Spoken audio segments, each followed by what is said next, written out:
नमस्कार, आप देख रहे हैं विश्व की खबर। मैं आपके साथ पूनम। आइए शुरुआत करते हैं एक बड़ी और नई खबर की। बात को पूरे अवगत है कि मोदी जी ने जो काम किए हैं उसको कोई नकार नहीं सकता पूरे देश के अंदर, क्योंकि इतने जबरदस्त काम हुए हैं कि पहली बार ये सरकार गरीब के घर में पहुंची है।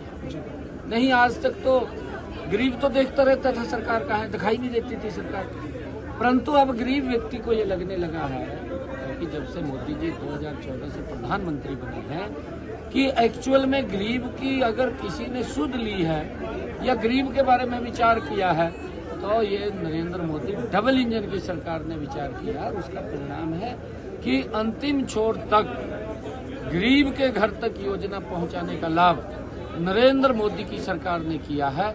जहां स्टेट के अंदर डबल इंजन की सरकार नहीं है, किसी अन्य दल की सरकार है, वो तो वहाँ के लोगों को भी उन सुविधाओं से वंचित रखते हैं जो सुविधाएं नरेंद्र मोदी जी देते हैं। उसका उदाहरण है, आप पश्चिम बंगाल में देखिए, पंजाब हमारे पड़ोस में है, आप देखिए पंजाब के अंदर भी बहुत सारी योजनाएं वो नहीं मिल पा रही लोगों को, लोग उससे वंचित हैं और ये लोग अपनी राजनीति को घुमाते रहते हैं, वोट लेते रहते हैं।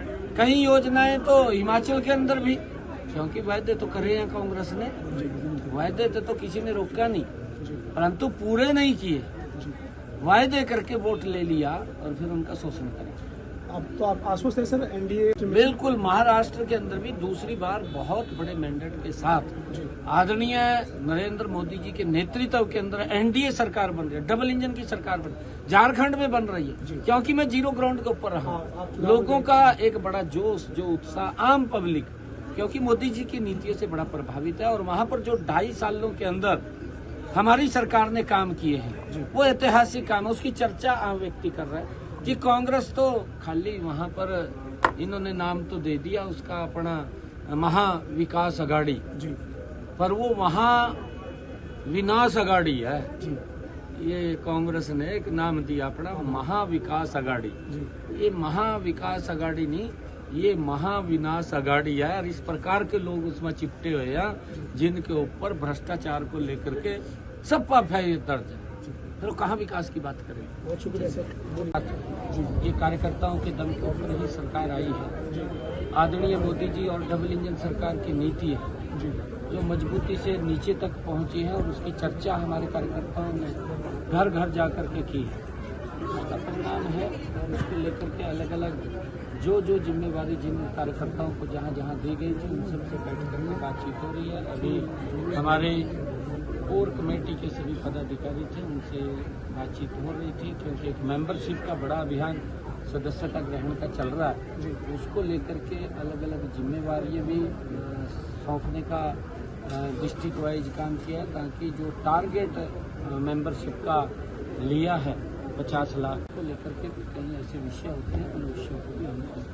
सर, सरकार जो काम कर रही है उनको संगठन के लोग जो है वो नीचे लोगों तक सरकार की योजनाएं, सरकार के फैसलों को किस तरह से लेकर जाए, और जल्द से निकाय चुनाव कई जगह प्रस्तावित है, उसको लेकर संगठन कितना तैयार है, सब पार्टी कितनी तैयार है? नहीं, हमारी लगभग तैयारी है, और क्योंकि मेंबरशिप चल रही है, ये सदस्यता अभियान जो ही अपना समापन होता है और इस बीच में देख करके, क्योंकि हमने टारगेट रखा है 50 लाख का, जल्दी ही पूरा कर लिया जाएगा और इसको तीव्र गति से हम करेंगे, क्योंकि चुनाव कराने हैं, चुनाव जल्दी ही हम वो हों, इसके लिए हम कर रहे हैं। कैप्टन अजय यादव कह रहे थे सर आज चंडीगढ़ में प्रेस कॉन्फ्रेंस करिए कि 26 नवंबर से 26 जनवरी तक राहुल गांधी एक बार फिर से भारत जागरण अभियान, जोड़ो अभियान जो पहले था उनका भारत जोड़ो अभियान, उसको लेकर आगे बढ़ेंगे, जातिगत जनगणना हो, इसको लेकर देश को जागरूक किया जाएगा और आज जो वो पूरे देश में जाएंगे। 2 महीने का ये उन्होंने अपना कार्यक्रम कांग्रेस ने बनाया है सर, और जातिगत जनगणना की बात कांग्रेस बार बार करती है सर,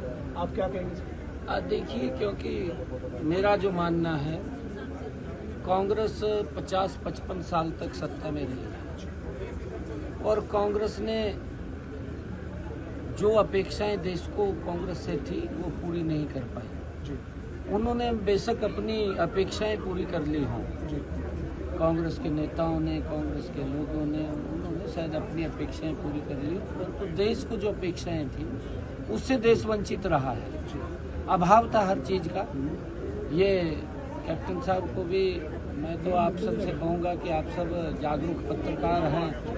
जब ये लोग इस प्रकार की बात करते हैं तो उनसे जरूर पूछना चाहिए। जब सड़कों का भी अभाव था इनके समय के अंदर, गैस का भी अभाव था, विकास का भी अभाव था, सड़कें भी नहीं बनती थी, मेडिकल कॉलेजों का भी, हेल्थ का भी अभाव था, एजुकेशन का भी अभाव था इनके समय के अंदर। परंतु क्योंकि जब देश ने इनको देख लिया है, कांग्रेस पार्टी को, और उनको नकार दिया है, जब इनको नकारा है तो इनको फिर इस प्रकार की बातें याद आती हैं कि ध्यान डाइवर्ट करना है, जनगणना करानी है। भाई थारे को किसने रोक लिया था?